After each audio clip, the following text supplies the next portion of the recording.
Recuerden que nosotros habíamos hablado en la clase de presentación que Teorías 2 está basado en 4 ejes.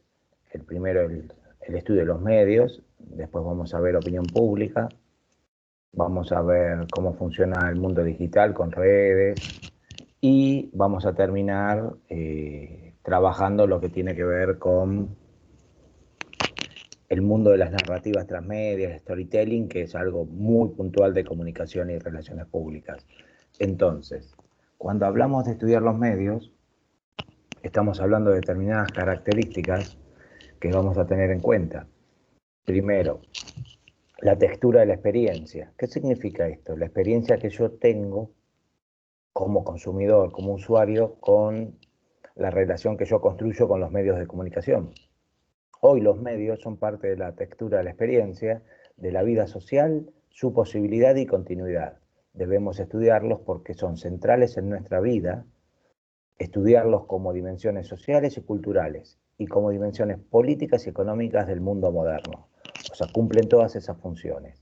Hay que estudiarlos en nuestra capacidad variable de ayudarnos a comprender el mundo, elaborar y compartir significados, y entender los medios como proceso nos ayuda a reconocer que el proceso es políticamente económico.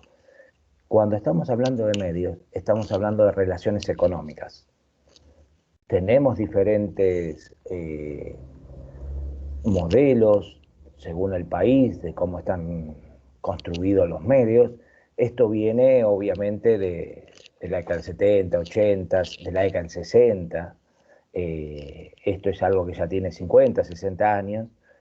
Entonces nosotros, ahora en un rato, cuando avance más, les voy a explicar cuáles son los modelos que existen, por lo menos en la parte occidental del mundo.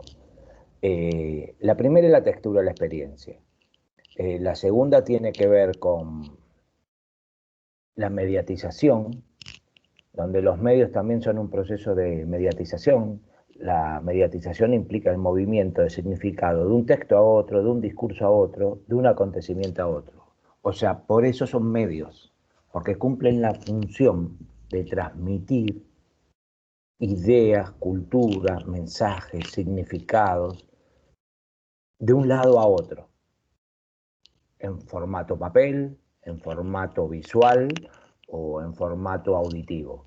Es la transformación constante de significados. Nosotros en forma individual y colectivamente ayudamos a la producción, porque en la nueva etapa de los nuevos medios ya no somos simples consumidores de medios, sino que también ayudamos en la producción de contenidos, en la reproducción de sus contenidos, en la participación activa en las plataformas, lo que nos construye en parte de esta nueva sociedad mediatizada.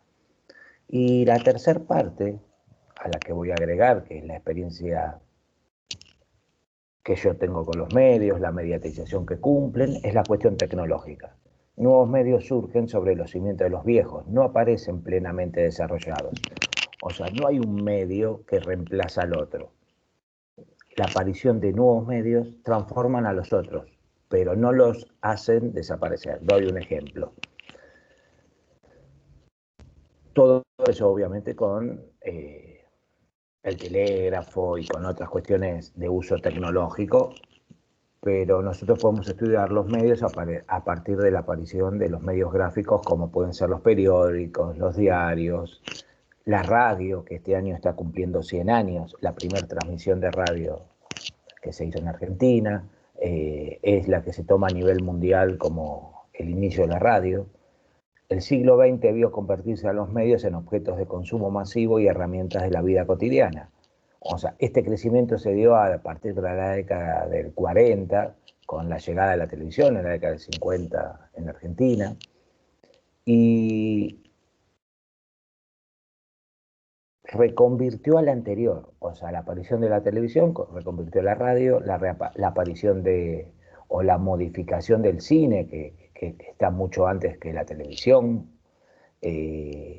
modificó al otro, la llegada de las videocaseteras, que la mayoría de ustedes seguramente nunca usaron, en esta idea de la construcción de La videocasetera no reemplazó al cine, lo que hizo que el cine se transformó.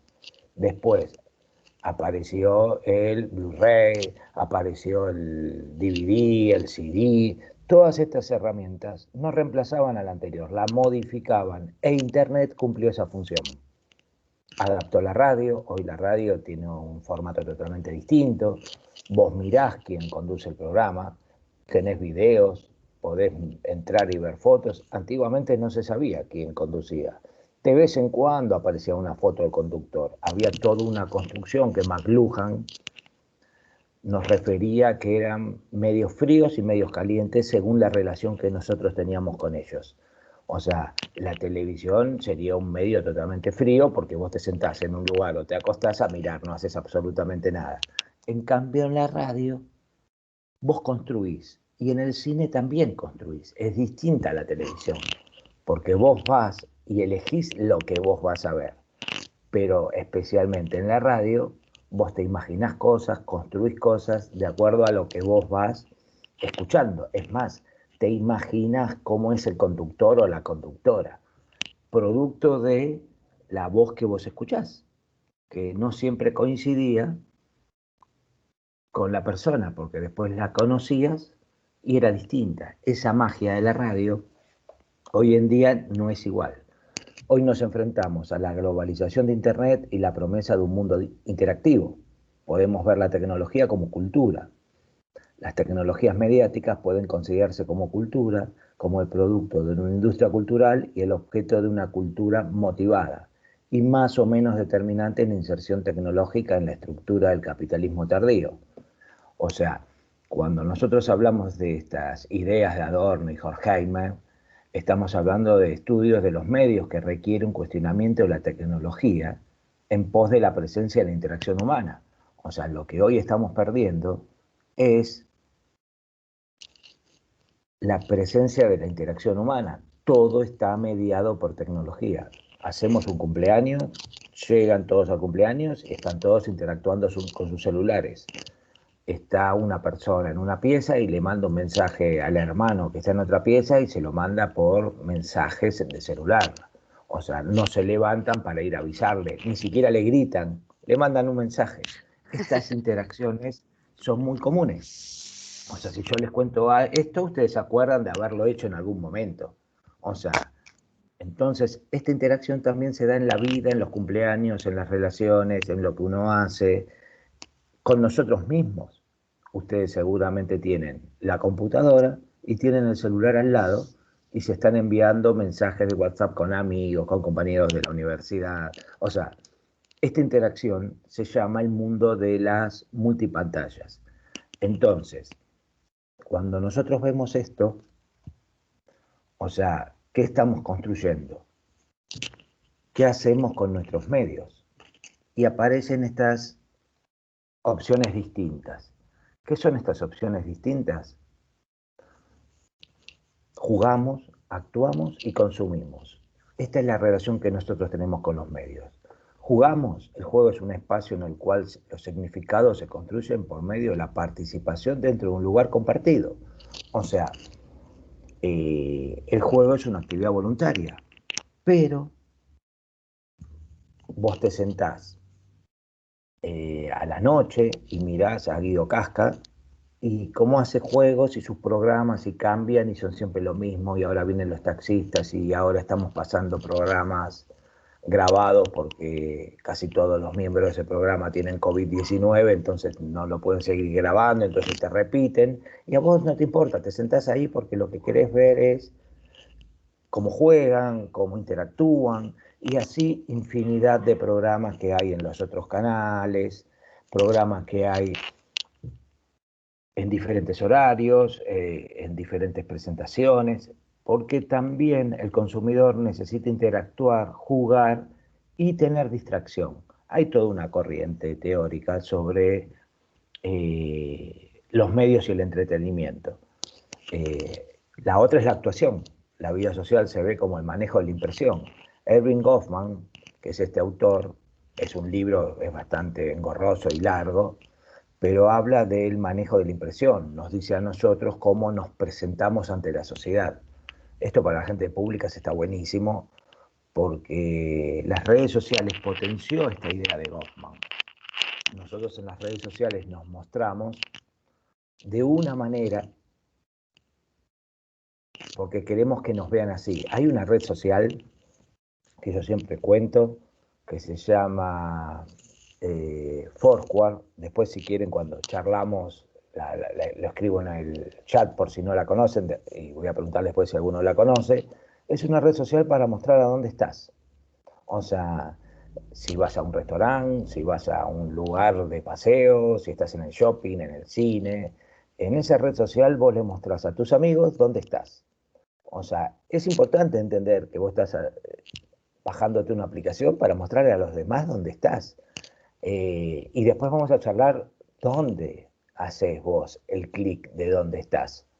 Porque lo haces cuando estás en la universidad, cuando estás en Starbucks, cuando estás en algún lugar lindo de vacaciones.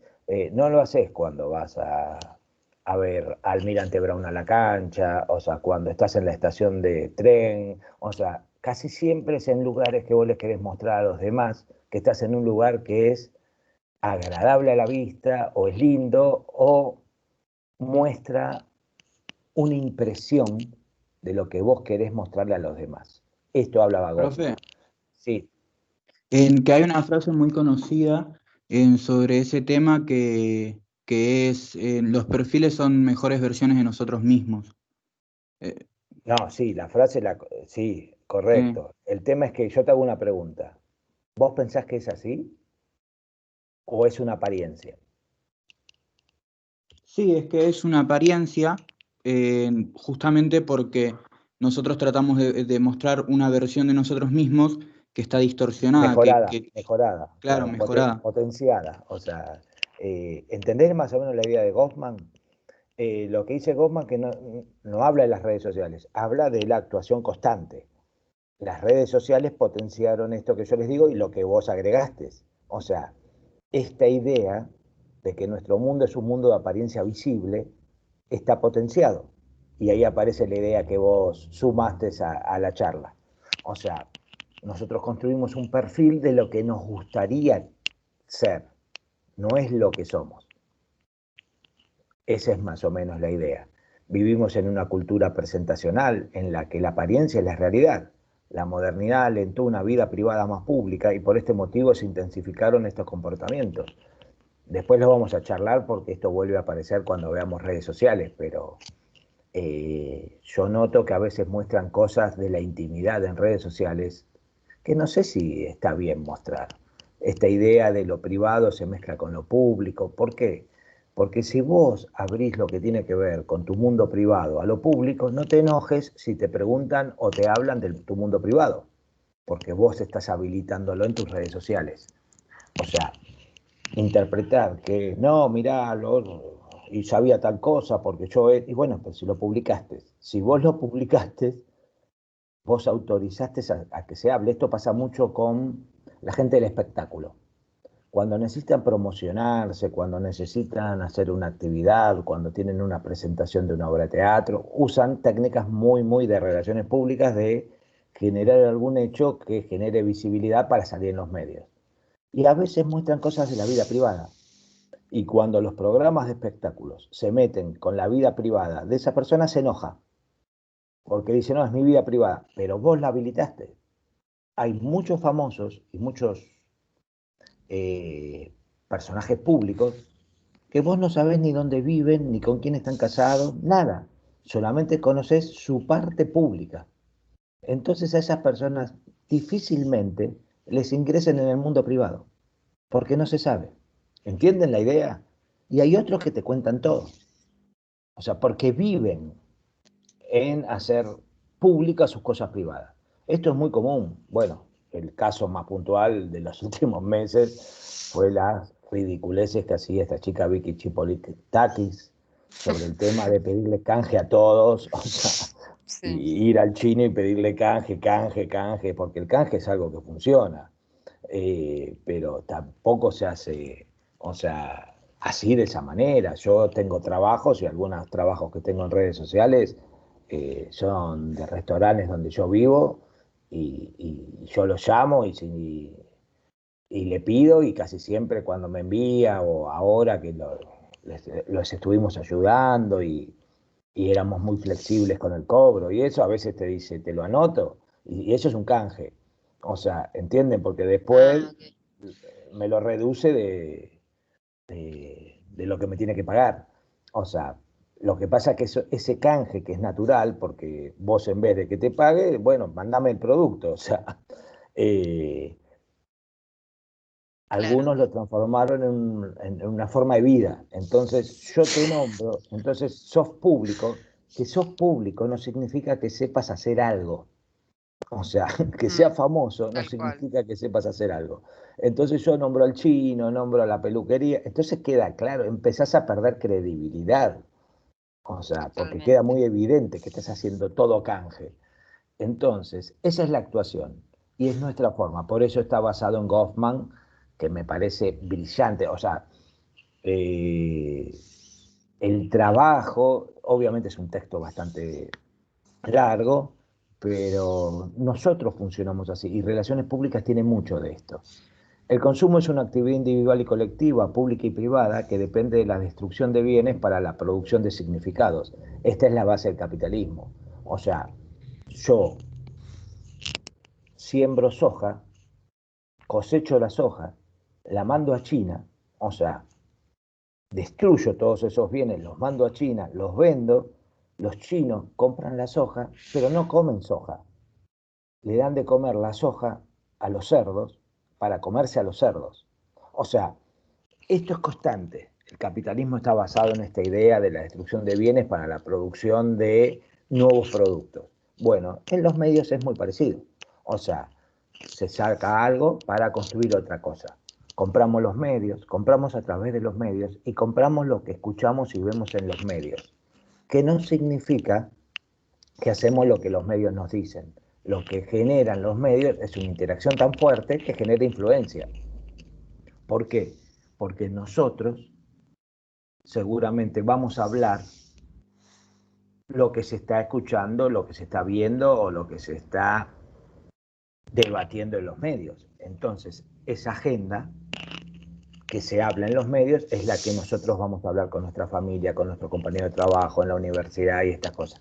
Pero ya vamos a meternos en los temas de opinión pública y vamos a ver qué es esto de agenda setting, vamos a ver las teorías de efectos limitados, vamos a entender hasta dónde más o menos los medios nos dicen lo que tenemos que hacer.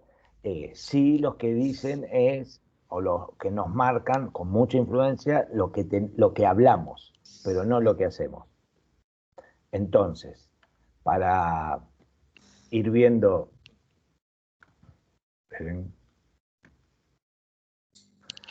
donde actuamos están los ámbitos de la acción y de la experiencia. O sea, la casa y el hogar, la comunidad y el planeta. O sea, hablar de la casa y el hogar es hablar de un lugar más que un espacio. O sea, ¿qué vamos a hablar cuando hablamos de la casa y el hogar? Obviamente muchos de ustedes han sido fans o han visto o saben de qué estamos hablando cuando hablamos de los Simpsons. Ese modelo de casa de los Simpsons hoy ya casi no existe más o va rumbo a la desaparición. Por una cuestión puntual, está cambiando el formato.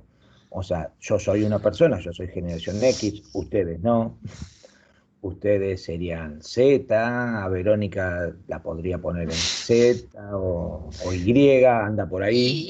Y, sí. Claro, sos como una millennial Y. Eh, Más o menos para ubicar, porque ya sí llegó a ver este modelo de casa. ¿Dónde vemos este modelo de casa? Lo vemos en la casa, en el caso mío, de mis viejos, en el de ustedes, de sus abuelos, que era la casa con una televisión en la cocina, o en el living, o donde sea, pero una, Sí. a lo sumo dos. Es más, fíjense algo que es muy determinante. Eh, Estas casas entren en cada habitación o en cada ambiente y miren cuántos enchufes naturales había.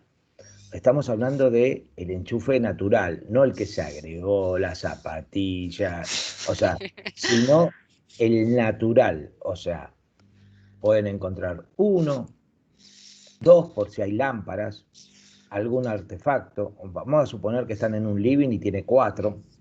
En las piezas era el enchufe para las mesitas de luz y nada más. Y a lo sumo un enchufe al lado del ventilador o algo para que conectar algo. Bueno, así funcionaban las casas. Y tenías una televisión, en el caso mío, en la casa de mis viejos, ahí en Villa Luzuriaga, en la cocina. O sea, y a lo sumo en una pieza. Después las otras piezas no tenían. Y se construyó en algún momento, existían las televisiones que tenían como rueditas, como una mesita, entonces vos la podías llevar o traer. O sea, ese formato de casa no existe más porque estamos en un formato actualmente, primero donde la televisión salió del mueble, o sea, no es más un mueble, esto lo dice Eliseo Verón, y se convirtió en un artefacto de la pared. O sea, y en las versiones más modernas, cuando compran ahora un Smart, no están comprando un televisor, están comprando un celular gigante, porque los Smart son un celular gigante, no son un televisor, pero ya directamente va a la pared, no está más arriba del mueble. Entonces esta idea de los Simpsons, de la familia sentada en el sillón para mirar, es muy difícil. Si no, cuéntenme y después cuando charlemos un poco entre todos, cuántas veces se juntan con su familia a mirar televisión. O sea, o está cada uno en su pieza, cada uno en su ambiente, con su celular, con su tablet, su computadora o su televisor mirando otra cosa. Entonces las casas modernas son multipantallas. O sea, porque ustedes entran y se conectan a través de múltiples pantallas. Vivimos en medio de otros y en eso radica nuestra humanidad. También nuestra capacidad para la inhumanidad. O sea, llamamos comunidad esa experiencia de la vida social y los medios hacen la comunidad de 3 maneras. La expresión, cuando sabemos de algo. La refracción, cuando aparece el otro y dice otra cosa totalmente diferente. O cuando aparece el especialista o el que hace una crítica. Y acá hay una diferencia que es muy importante. No el todólogo. O sea, Jorge Asís, que es un escritor, habla que en los medios de comunicación tenemos muchos todólogos. ¿Qué es un todólogo? El que opina de todos los temas. O sea, hablamos del COVID, opina. Hablamos de política, opina. Hablamos de la deuda con los acreedores, opina. Hablamos de los vuelos espaciales y la transmisión satelital, opina. Bueno, ¿cómo haces para saber de todos los temas? Entonces es preferible escuchar a los especialistas cuando hablan de un tema, pero no a estos que van de columnistas a los programas, que sobre todos los temas opinan. ¿Y cómo es la opinión? Leen algo antes de hacer la columna y opinan. Yo prefiero tomar a los que pueden opinar a favor o en contra de temas X desde una postura crítica. Y el planeta y la globalización es el producto de un nuevo orden económico y político cambiante en el cual la tecnología y el capitalismo se han combinado en un nuevo imperialismo multifacético.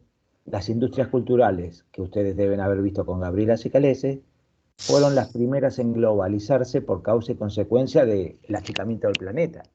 Y acá aparece la idea de Marshall McLuhan de la aldea global, esta idea de enterarnos de todo lo que pasa en todo el mundo, que lo veíamos el otro día cuando mostrábamos las diferentes etapas del planeta Tierra en la cuestión de la comunicación global.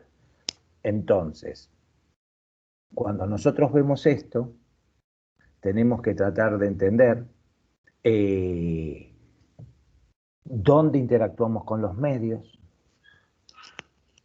y dónde es el ámbito de acción de esta experiencia. Nosotros, cuando vemos esto, empezamos a comprender. ¿Y qué empezamos a comprender?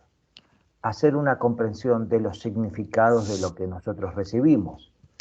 O sea, los medios ocupan un lugar en la capacidad de crear y sostener un orden en la vida cotidiana y la de encontrarnos y posicionarnos dentro de él.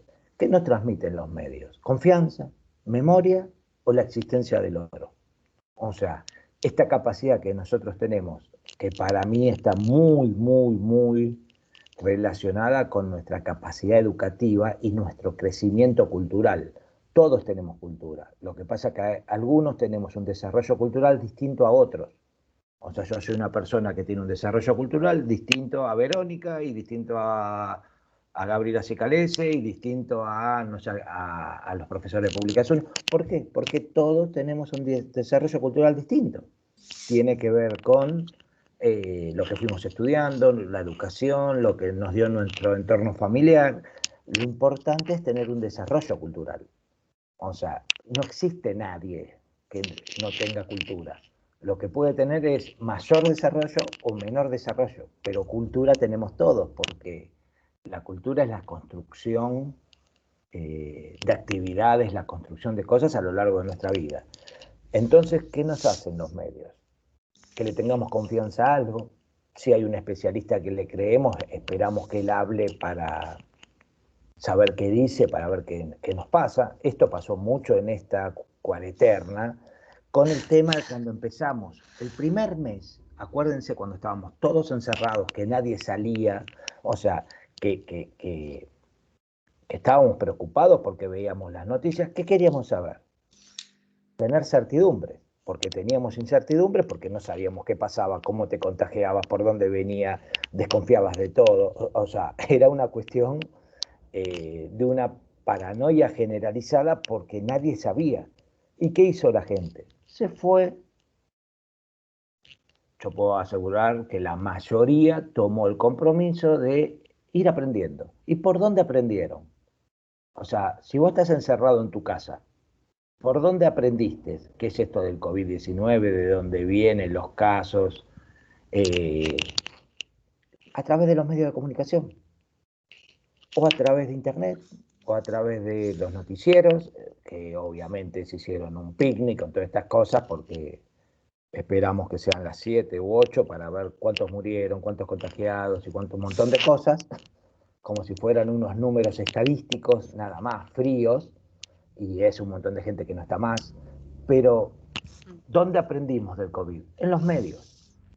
¿Entienden lo que significa confianza? Después estaba el que venía y te decía la cura milagrosa, que tómate el agua, lo que pasó con Viviana Canosa. O sea, todas estas cuestiones que fueron construyendo otra realidad distinta, pero en líneas generales el comportamiento ciudadano fue muy responsable, por lo menos creo que hasta el día 90 o hasta el día 100 había bastante responsabilidad. Después hubo un hartazgo y esto generó en que ya dejó de respetarse muchas cosas, pero en líneas generales yo creo que hay bastante responsabilidad. Después ya de tantos días, bueno, ya la opinión es totalmente distinta a la que teníamos en marzo, abril. La memoria. ¿Por qué la memoria? Porque a través de los medios vos te imaginás o construís el significado de cómo se vivía en otra época.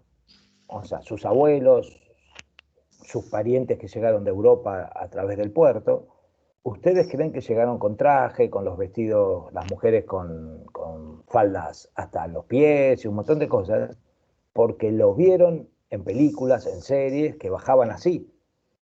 Yo no tengo el dato. Es más, el primero que vino de mi familia, y con su mujer, y que llegaron al puerto de Buenos Aires, no estamos seguros si fueron al hotel de los inmigrantes, cómo hicieron, porque no se lo contó a nadie. Tampoco les dijo cómo venía vestido a sus hijos, porque aparte no era muy importante eso de cómo venía vestido. Entonces uno se imagina que venía vestido como venían vestidos los otros. Entonces, yo supongo que no venía vestido igual que como venía vestido un italiano, un español, porque eran diferentes culturas. O sea, de la zona o del puerto, del Imperio Ruso que venía, por más que no soy originario de Rusia, soy de más de la zona de Rumania y eso, pero no importa. Llegaban vestidos para nuestra construcción de significados todos iguales y no venían de los mismos lugares. Y en esa época no había construcción global de vestimentas y un montón de cosas, por lo que seguramente no estaban vestidos igual. Pero nosotros tenemos esa idea porque a través de series, la televisión, cine o lo que veamos, los veíamos vestidos así. Esa es la construcción de memoria. Igual ayuda porque te ayuda a construir cómo se vivía en otra época. y la existencia del otro. La globalización y la comprensión de significados nos permitió entender que hay otras religiones, otras culturas, otros valores, gente que vive en otros lugares del mundo de forma distinta como vivimos nosotros. Eso permitió que la generación de ustedes sea mucho más diversa culturalmente. Yo vengo de una generación que no tenía acceso a saber tanto de lo que pasaba en otros lugares. Ustedes a través de los medios construyen una visión del otro. Obviamente que hay gente xenófoba y eso igual, pero esa idea de la abuela que te decía, no, ese es por esto, porque no cumplió con Dios, o esas cosas, no, ya por lo menos es muy reducida. No significa que no exista gente cavernícola que siga teniendo ese tipo de pensamiento, pero ya es una cuestión de ser un cavernícola. O sea, no significa que la mayoría tenga una amplitud cultural mucho más grande que en otras épocas.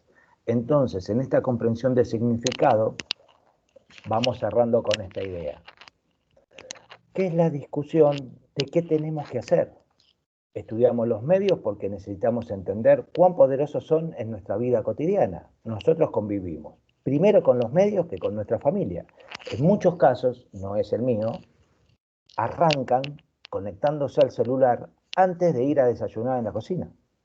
O sea, se despiertan, esto lo voy a preguntar a ver quién lo hace, se despiertan, miran en el celular si tienen mensajes, reciben alguna notificación de noticias, de algo que tengan conectado, y recién se vinculan con la familia, para que vean la presencia. ¿Está en discusión un nuevo tipo de política para los medios o una política para el mundo de los nuevos medios?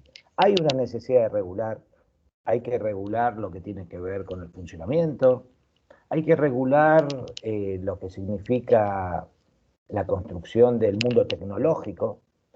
Hoy ya los medios tradicionales, el diario, la televisión y la radio, tienen muchos problemas de financiamiento para funcionar. O sea, tienen problemas económicos. Hoy los canales de televisión dan pérdidas. O sea, hoy una radio seguramente da pérdidas. Ni hablar de los diarios. O sea, los diarios funcionan en base a todo lo que tenga que ver con intercambios, canjes, promoción, esta idea de sacás 365 y te recibís Clarín, sacás Club La Nación y recibís La Nación y aparte te doy un descuento y un montón de cosas, están relacionados a que el consumo bajó muchísimo y ya dependen de las promociones para el sustento, porque hay que mantener estructuras de periodistas, estructuras de empleados, impresiones gráficas. En el caso de la televisión son muchos empleados, la radio son menos, pero igual necesita. Y a través de Internet aparecieron otras opciones distintas. Entonces, hoy la discusión es el acceso a Internet y la discusión es la cuestión tecnológica, no los medios. Ya esa es una discusión que quedó vieja.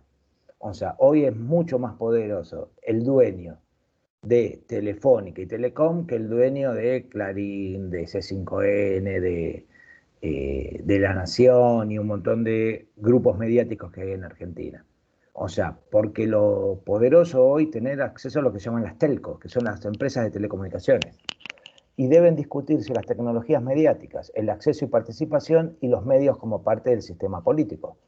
Y para cerrar, como les dije cuando empezamos, hay distintos modelos. El modelo europeo es un modelo en donde el Estado tiene su canal de televisión o sus canales como en Francia. España también tiene varios canales. Italia con la RAI. Francia con Canal 1, Canal 2, Canal 3. No han sido muy creativos para ponerle nombre a los canales. España también no ha tenido mucha creatividad y es TV1, TV2, TV3. En Inglaterra es la BBC y así en diferentes modelos europeos. Después está el modelo norteamericano donde todo es privado y el Estado participa regulando a través del uso de lo que se llama una ley muy parecida o unas regulaciones muy parecidas a lo que es defensa del consumidor. O sea, ellos lo que constantemente están midiendo es la participación de los medios, cuántos consumidores y audiencia tienen para que haya un porcentaje de participación de diferentes medios. O sea, eso es lo que se controla bastante bien y bien regulado en Estados Unidos. Y Argentina tiene un modelo mixto. Tenemos la esfera pública a través de lo que es la TV pública, Radio Nacional, la aplicación Contar, que es una aplicación del Estado, que fue desarrollada hace 3 años, y es una de las pocas áreas donde hay política de Estado. O sea, en el uso de medios y tecnología hay política de Estado. Después hay esta cuestión de como pelea de gallo y de gallina, de que esto, que lo otro, que me peleo, que voy, que vengo, que me peleo con el grupo Clarín, que el otro. Pero eso tiene que ver con nuestra idiosincrasia de funcionamiento de la sociedad. Hoy ya no es tan importante la presencia del grupo Clarín con esto que les estaba contando. Es importante las telecomunicaciones y las empresas telefónicas. Pero igual parece que seguimos con la pelea, y no terminamos más. El país no crece, pero seguimos peleándonos por cuestiones que han quedado viejas. Entonces, en este funcionamiento es donde transcurre una de las pocas políticas de Estado.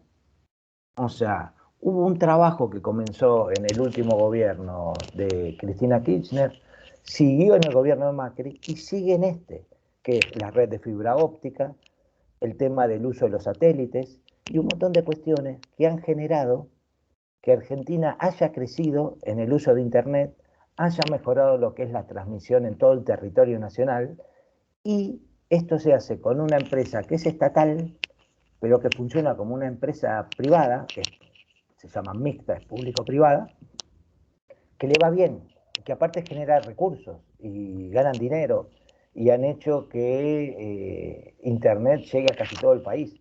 Entonces, la política de Estado es cuando vos haces algo, que pase el gobierno que pase, sigue, ¿entienden? Cuando nos encerramos en discusiones tontas de regulación y esto, cometemos el error, como este decreto para congelar tarifas.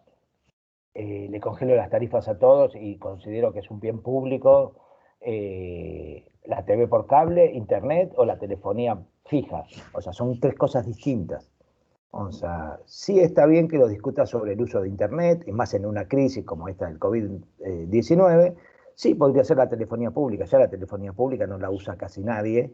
Yo la tengo para que esté sonando todo el día el teléfono, que intentan llamarte o para venderte algo, o las empresas de teléfono, o en el caso nuestro, mi mamá que llama a las nietas. O sea, si les pregunto a mis hijas para qué sirve el teléfono fijo, que es, te dicen para que llamen las abuelas. O sea, porque Sí. es muy... Y ya muchos de ustedes ni lo tienen. O sea, directamente lo dieron de baja. Yo por la hora no lo di de baja porque hace poco que me mudé acá a donde vivo en Monte Grande y tengo ganas de tener durante un tiempo la característica original de, de Monte Grande porque por una cuestión de que quería tenerlo y algún tipo de llamado telefónico recibo, entonces todavía dije por un tiempo más quiero tenerlo, pero es una pavada porque hoy las líneas que se entregan son líneas que se entregan sabiendo que en 2 o 3 años no se entregan más. O sea, ya Telefónica y Telecom tienen la planificación de que no van a entregar más líneas fijas, porque se van a dejar de usar en Francia. A partir del año 2021 no se entregan más líneas fijas. Hoy si te entregan una línea fija ni siquiera respetan el código o el código de área o el teléfono. Doy un ejemplo. Yo el que más recuerdo es el 4461. ¿Por qué recuerdo el 4461? Porque es la línea de teléfono que marcaba que eras de la zona de Villa Luzuriaga, Vía de San Justo. ¿Entienden? No me acuerdo el de Aedo cuál era. No me Yo tengo acuerdo el de... 4659. Claro. ¿Tenés todavía el 659? Sí, sí, sí. Buenísimo, porque ese era Lo re de conservo. Aedo. O sea, si Para que vos llame a mi tenías... abuela. Totalmente, porque aparte tenías el 659, Verónica, y eras de Aedo. O Tal sea, cual. San Justo era 654 y Ramos Mejía era 658. O Sí, sea, igual cuando ¿entienden? me mude no me voy a poner un teléfono de línea. Ya está. Ya ¿Para está. qué? ¿Para qué? Directamente usás el Ese, celular. O sea, sí. ayer sonaba y no atendía a nadie. Y ya el último llamado Una de Típico. mis hijas quería agarrar el teléfono y tirarlo a la mierda. Y le dije, no lo tires a la mierda, dejá, sacale el volumen y listo. O sea que de última, si llama la abuela, nos va a hacer llegar por mensajito que nos está tratando de ubicar. Claro. Y le sacamos el volumen directamente. Pero esto es lo que se está discutiendo. Entonces, cuando nosotros hablamos, y en nuestra característica hablamos de esta idea de los medios, también empezamos a entender cómo funciona y es el mundo que ustedes van a tener profesionalmente. O sea, lo que nosotros vamos a ver es cómo va a ser el lugar donde ustedes van a trabajar. Ahí ya se fue la presentación, ¿no? Ya estoy yo visualmente, o quedé congelado moviendo las manos ahí. Se me cerró el micrófono. No, todavía está la presentación. Yo la veo.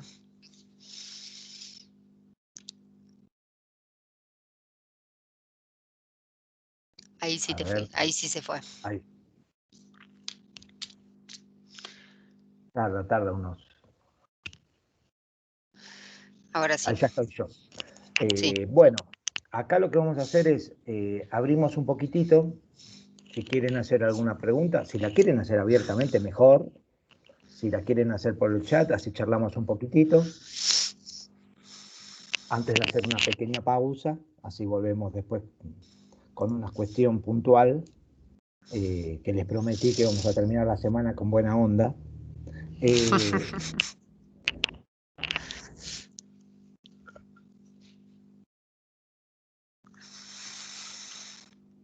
Estamos en el mismo fondo hoy.